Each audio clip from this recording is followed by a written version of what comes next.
Hello friends, welcome to our YouTube channel friends. In this video, I'm going to tell you about how to fix Bluetooth problem in your Samsung device. So let's start the video friends. First you have to open your settings. Then friends you have to click on connections, device, or you can just go to the connections. Then friends you have to click on Bluetooth.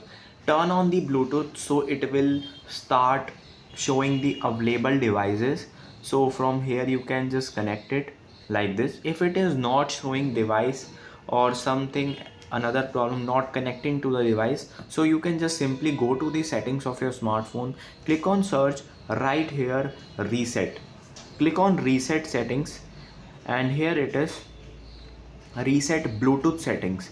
So you have to click on here and you can see Bluetooth settings has been reset successfully. By doing that, it will fix your problem.